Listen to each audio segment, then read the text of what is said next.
This is Rekha Kushwaha and welcome to M for teaching. हाजिर हूँ आप सभी के सामने बहुत अमेजिंग आज की क्लास के साथ। और काफी दिनों बाद मैं क्लास ले रही हूँ और इस टॉपिक से रिलेटेड ये हमारी पहली क्लास रहेगी, क्योंकि रिसेंटली हमारे सामने न्यू वैकेंसीज आ चुकी हैं। और ओवरऑल अगर देखा जाए 3 ईयर से हमारे सामने बहुत सारी चीजें डिले चल रही थी कोविड की वजह से, बट होप सो एक उम्मीद हमारे सामने है कि अब शायद इस साल से रेगुलर हमारी वैकेंसीज कंटिन्यू हो जाए, चाहे वो केवीएस की हो, चाहे एपीएस की हो, चाहे एनवीएस या किसी भी अदर टीचिंग एग्जाम्स की। तो एपीएस की तो स्टार्ट हो चुकी है, क्योंकि 2000 मतलब कि 19 से पहले हमारी जो वैकेंसीज का पूरा फंडा था वो ऐसे ही चलता था कि एपीएस की हमेशा वैकेंसीज अगस्त सितंबर में आ जाती थी, नवंबर या दिसंबर में एग्जाम होता था। बस ये कोविड की वजह से 2-3 साल हमारे मिस हो गए, बट कोई नहीं, अब रेगुलर हुआ है तो अब रेगुलर ही सही। तो स्टार्ट करेंगे, आज के इस न्यू नोटिफिकेशन को डिस्कस करते हैं। तो सबसे पहले तो ये ऑफिशियल लिंक है भाई, सभी लिंक से मुझसे जुड़ जाएं ताकि किसी भी आप लोग लिंक को मिस ना कर सके। मतलब अपडेट जो भी मिलता रहेगा वहां पर, चाहे व्हाट्सएप ग्रुप हो चाहे कोई भी लिंक हो, तो वहां पर आप लोग सभी लिंक से जुड़ जाएं और सब्सक्राइब जरूर कर दें भाई। तो सबसे पहले तो ऑल ओवर इंडिया में यानी कि पूरे भारत में 137 आर्मी पब्लिक स्कूल्स हैं। और कुछ स्कूल्स हैं जो अभी भी एक तरीके से कंस्ट्रक्ट तरीके से चल रहे हैं कि मतलब अप्रूवल मिल गया है, आगे भी बन रहे हैं। 137 से ज्यादा भी मतलब कि हो जाएंगे अपकमिंग ईयर्स में। तो हमारे सामने वैकेंसीज का एक तरीके से 8000 प्लस वैकेंसीज जानी जा रही हैं कि 137 स्कूल्स के अंडर हमारे सामने 8000 वैकेंसीज है। और जो हमारी पीआरटी, टीजीटी और पीजीटी 3 पोस्ट के लिए निकली है, और जिसका एग्जाम नॉर्मली आपका होगा 5 to 6 नवंबर को। ठीक है, जो भी कैंडिडेट्स चाहते हैं कि हम फिल करना चाहते हैं इस एग्जाम के लिए और प्रिपरेशन आप लोग कंटिन्यू कर रहे हैं या करना चाहते हैं, तो वो आप लोग फिल कर सकते हैं, क्योंकि हमारा जो फॉर्म फिल होना है वो स्टार्ट हो चुका है 25 अगस्त से। और लास्ट जो डेट रहेगी वो हमारी 5 अक्टूबर रहेगी। मतलब हमारे 2 दिन पहले ही फॉर्म फिल होना स्टार्ट हो चुके हैं और लास्ट डेट हमारी 5 अक्टूबर है। आपके पास 1 महीने से ज्यादा टाइम है, आप लोग कंटिन्यू कर सकते हैं।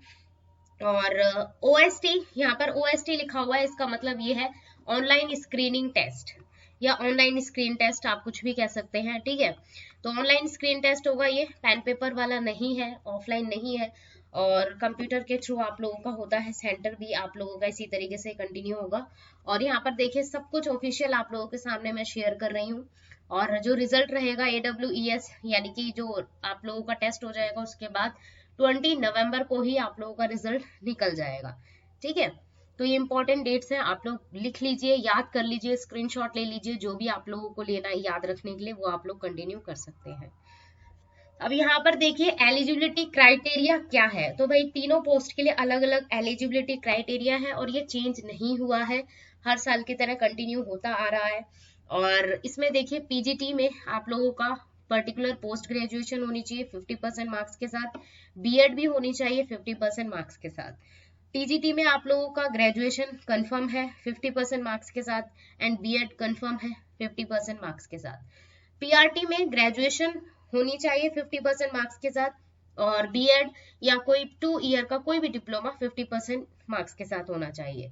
अब यहाँ पर कुछ कैंडिडेट्स ये क्वेश्चन पूछते हैं कि मैम हमने ग्रेजुएशन नहीं की है, यानी कि ओनली 12th किया हुआ है अभी, और 12th के बाद हमने 2 ईयर का डिप्लोमा लिया हुआ है, तो क्या हम एलिजिबल है?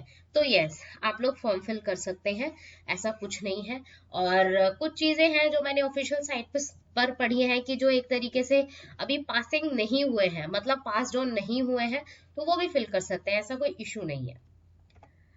अब आगे चलेंगे कि भाई सीटेट और टेट के लिए सबसे ज्यादा ये क्वेश्चन आता है कि हमने टेट क्वालिफाई नहीं किया है, और चाहे सीटेट हो चाहे कोई भी अदर स्टेट का टेट हो, तो वो हमने नहीं क्वालिफाइड किया है, तो और हम एलिजिबल हैं अपनी क्वालिफिकेशन के अकॉर्डिंग, तो क्या हम फिल कर सकते हैं?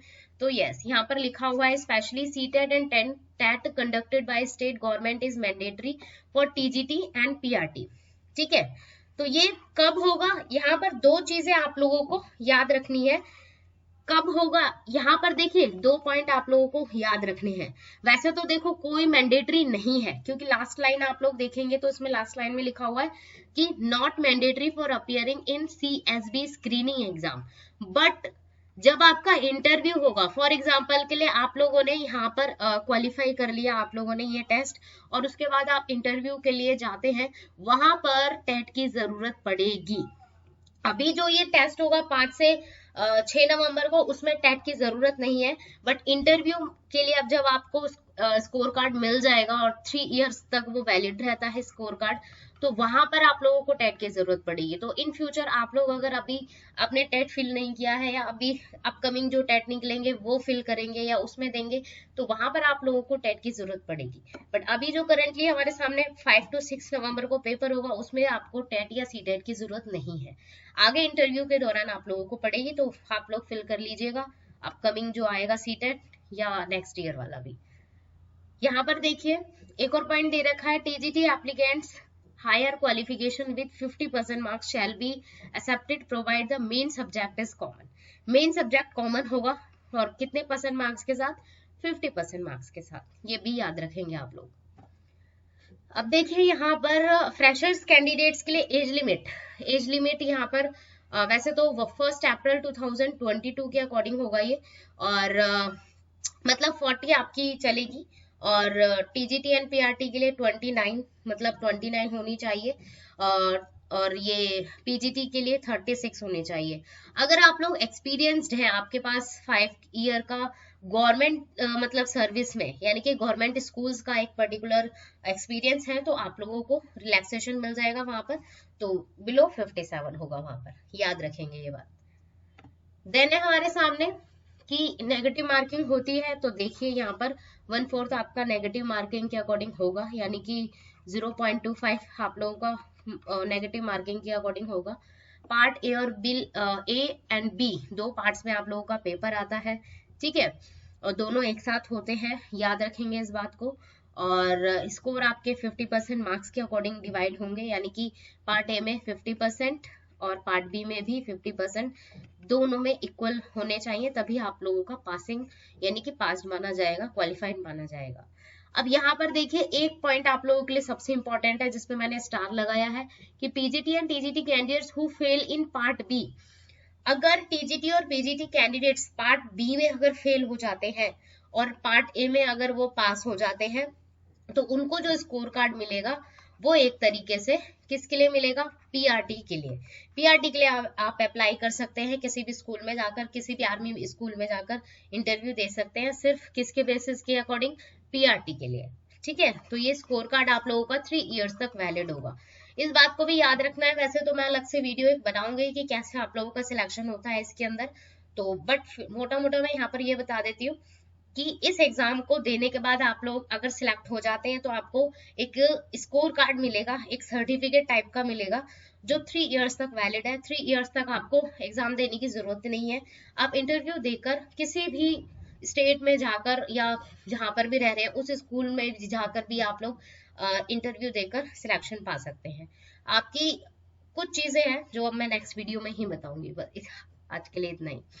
अब देखिए यहाँ पर सिलेक्शन के लिए मैंने बता दिया है, स्क्रीनिंग टेस्ट होता है, फिर इंटरव्यू होता है, और लास्ट में जो थर्ड होगा आप लोगों का टीचिंग स्किल्स होता है, और कंप्यूटर प्रोफिशिएंसी आप लोगों की होनी चाहिए, और इंग्लिश प्रोफिशिएंसी भी होनी चाहिए, ये मस्ट है। कंप्यूटर एंड इंग्लिश दोनों ही आप लोगों के होने ही चाहिए। सो मिलेंगे नेक्स्ट क्लास में, और जो भी डाउट्स हैं आप लोगों के, वो आप लोग कमेंट सेक्शन में या किसी भी लिंक से जुड़कर पूछ सकते हैं। नेक्स्ट जो क्लास होगी वो आप लोगों का मैं ये डाउट क्लियर करूंगी कि भाई बहुत सारे कैंडिडेट्स हैं जो कमेंट सेक्शन में ये बोलेंगे कि कोई सिलेक्शन होता ही नहीं है, कोई सिलेक्शन होता ही नहीं है। ये बात मैंने पिछली बार भी देखी थी, कई बार देखती हूँ, जब भी मैं क्लास लेती हूँ हर बार ये टॉपिक आता है, तो मैं आप लोगों को बताऊंगी कि भाई सिलेक्शन कैसे होता है, और सिलेक्शन के लिए क्या करना है आप लोगों को, क्या नहीं करना है। तो ये सारी चीजें मैं आप लोगों को नेक्स्ट क्लास में बताऊंगी। तो रेगुलर क्लासेस मिलेंगे आप लोगों को, तो टाइम टू टाइम अपडेट रहिए।